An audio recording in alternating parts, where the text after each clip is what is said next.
নমস্কাৰ, জয় হিন্দ, জয় অসম। এটা বহুতেই ভাল খবৰ আহিছোঁ আপোনালোকৰ মাজলৈ। আজি পুনৰ নতুনকৈ চাকৰি আহিছে CRPFৰ ফালৰ পৰা, যিহেতু CRPF বিভাগৰ ফালৰ পৰা 2026 বৰ্ষৰ কাৰণে বহুতে এটা ভাল সুবিধা আহিছে, সুযোগ আহিছে, যিহেতু 9195টাকৈ পদ মুকলি হৈছে। এই পদসমূহত আপোনালোকে কেনেদৰে আবেদন কৰিব, আবেদন কৰিবলৈ আপোনালোকৰ বয়সৰ সময়সীমা কিমান বিচাৰিছে, এডুকেশ্যন কোৱালিফিকেশ্যন কিমান লাগিব, কেনেদৰে আবেদন কৰিব, সম্পূৰ্ণ তথ্য এই ভিডিঅ'টোত আলোচনা কৰিম। চ' ভিডিঅ'টো শেষলৈকে চাব, অলপ স্কিপ নকৰাকৈ।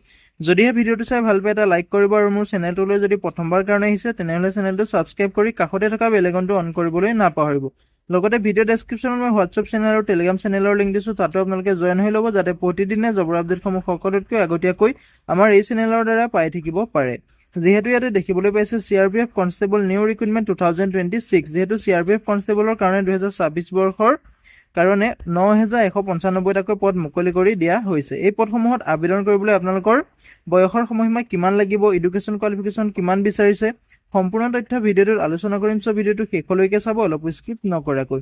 ইয়াতে আপোনালোকে দেখিবলৈ পাইছে যিহেতু CRPF কনষ্টেবল ৰিক্ৰুটমেণ্টৰ ফুল ডিটেইলছটো দিয়া আছে। ইয়াতে আপোনালোকৰ ডিপাৰ্টমেণ্টৰ নেম দেখিবলৈ পাইছে, যিহেতু চেণ্ট্ৰেল ৰিজাৰ্ভ পুলিচ ফ'ৰ্চ ফালৰ পৰা পদসমূহ মুকলি কৰি দিয়া হৈছে।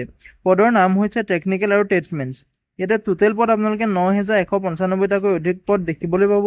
চেলাৰীৰ ক্ষেত্ৰত ক'বলৈ গ'লে এই পদসমূহত আপোনালোকে 21,700 টকাৰ পৰা আৰম্ভ কৰি 69,100 টকালৈকে আপোনালোকে চেলাৰীসমূহ লাভ কৰিব পাৰিব। এপ্লাই লাষ্ট ডেটটো 19 মে'লৈকে লাষ্ট ডেট আছে। যদিহে আপোনালোকে এতিয়াও আবেদন কৰা নাই, আবেদনসমূহ কৰি ল'ব পাৰিব। জব লোকেশ্যনটো অল অভাৰ ইণ্ডিয়া হ'ব, যিহেতু আপোনালোকে ভাৰতৰ সকলো ঠাইতে জবটো কৰিব লাগিব। ইয়াতে আপোনালোকৰ CRPF কনষ্টেবল ৰিক্ৰুটমেণ্টৰ এজ লিমিটটো দিয়া আছে, যিহেতু বয়সৰ সময়সীমাটো দিয়া আছে। মিনিমাম বয়সটো আপোনালোকৰ অল পোষ্ট আপোনালোকৰ মিনিমাম বয়সটো 18 বছৰ হ'ব লাগিব। লগতে আপোনালোকৰ মেক্সিমাম বয়সটো 23 বছৰলৈকে আপোনালোকে আবেদন কৰিব পাৰিব। যিসকল এক্সপেক্ট ড্ৰাইভ এজৰ হয় তেওঁলোকে 21 বছৰৰ পৰা 27 বছৰ বয়সলৈকে আবেদন কৰিব পাৰিব। লগতে আপোনালোকৰ এজ ইলেকশ্যনসমূহ ল'ব পাৰিব। যিসকল SC বা STৰ কেণ্ডিডেট হয় তেওঁলোকে 5 বছৰকৈ এজ ইলেকশ্যন ল'ব পাৰিব, আৰু যিসকল OBCৰ বা MOBCৰ কেণ্ডিডেট হয় তেওঁলোকে 3 বছৰকৈ এজ ইলেকশ্যন ল'ব পাৰিব। ইম্পৰ্টেণ্ট ডেটসমূহ হৈছে নটিফিকেশ্যন ৰিলিজ কৰি দিয়া হৈছিলে 8 এপ্ৰিল তাৰিখে। আবেদন প্ৰক্ৰিয়াটো ষ্টাৰ্ট হৈ গৈছে 20 এপ্ৰিল তাৰিখৰ পৰা। লগতে আপোনালোকৰ লাষ্ট ডেটটো আছে 19 মে' তাৰিখলৈকে। যদিহে আপোনালোকে এতিয়াও এই পদসমূহত আবেদন কৰা নাই, ভিডিঅ' ডেছক্ৰিপশ্যনতে মই আবেদনৰ লিংক দিছোঁ, তাতে গৈ আপোনালোকে আবেদনসমূহ কৰি ল'ব পাৰিব।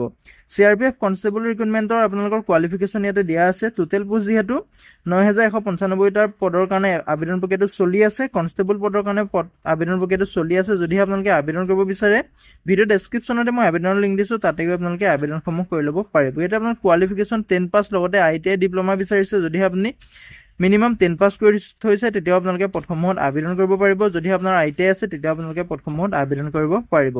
ইয়াতে এপ্লিকেশ্যন ফিজটোৰ ক্ষেত্ৰত ক'বলৈ গ'লে যিসকল UR OBC EWSৰ কেণ্ডিডেট আছে তেওঁলোকে 100 টকাকৈ এপ্লিকেশ্যন ফিজ কাটিব লাগিব, আৰু যিসকল SC ST ESM আৰু ফিমেল কেণ্ডিডেট হয় তেওঁলোকে ইয়াত কোনো ধৰণৰ এপ্লিকেশ্যন ফিজ কাটিব নালাগে। পে'মেণ্টটো আপোনালোকে অনলাইন মাধ্যমেৰে পে'মেণ্ট কৰিব পাৰিব। Debit card, credit card, net banking যিকোনো মাধ্যমেৰে আপোনালোকে পে'মেণ্টসমূহ কৰিব পাৰিব। CRPF কনষ্টেবল ৰিক্ৰুটমেণ্টৰ আপোনালোকৰ চিলেকশ্যন প্ৰচেছটো দিয়া আছে, যিহেতু আপোনালোকৰ প্ৰথমতে এটা ফিজিকেল ইফিচিয়েঞ্চি টেষ্ট হ'ব, যিটো আপোনালোকৰ PET বুলি কোৱা হয়। তাৰপিছতে আপোনালোকৰ ফিজিকেল ষ্টেণ্ডাৰ্ড টেষ্ট হ'ব PST। অনলাইন ৰিটেন এক্সাম হ'ব, যিটো আপোনালোকৰ কম্পিউটাৰ বেছড টেষ্ট হ'ব, যিটো আপোনালোকৰ CBT বুলি কোৱা হয়। তাৰপিছতে আপোনালোকৰ স্কিল টেষ্টসমূহ হ'ব। স্কিল টেষ্ট হোৱাৰ পিছত আপোনালোকৰ ডকুমেণ্ট ভেৰিফিকেশ্যন কৰিব। তাৰপিছতে আপোনালোকৰ মেডিকেল এক্সামিনেশ্যন পাতিব। শেষত আপোনালোকৰ ফাইনেল মেৰিট লিষ্টটো মুকলি কৰি দিয়া হ'ব। হাউ টু এপ্লাই ক্ষেত্ৰত ক'বলৈ গ'লে যদিহে আপোনালোকে পদসমূহত এতিয়ালৈকে আবেদন কৰা নাই, যিহেতু 20 এপ্ৰিলৰ পৰা পদসমূহত আবেদন প্ৰক্ৰিয়াটো ষ্টাৰ্ট হৈ গৈছে।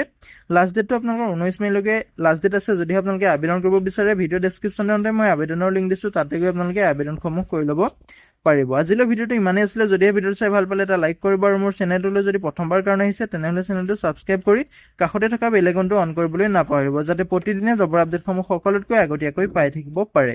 লগতে ভিডিঅ' ডেছক্ৰিপশ্যনত মই হোৱাটছআপ চেনেল আৰু টেলিগ্ৰাম চেনেলৰ লিংক দিছোঁ, তাতে গৈ আপোনালোকে জইন হৈ ল'ব, যাতে প্ৰতিদিনে জবৰ আপডেটসমূহ সকলোতকৈ আগতীয়াকৈ আমাৰ এই চেনেলৰ দ্বাৰা পাই থাকিব পাৰে। ধন্যবাদ। জয় হিন্দ, জয় অসম।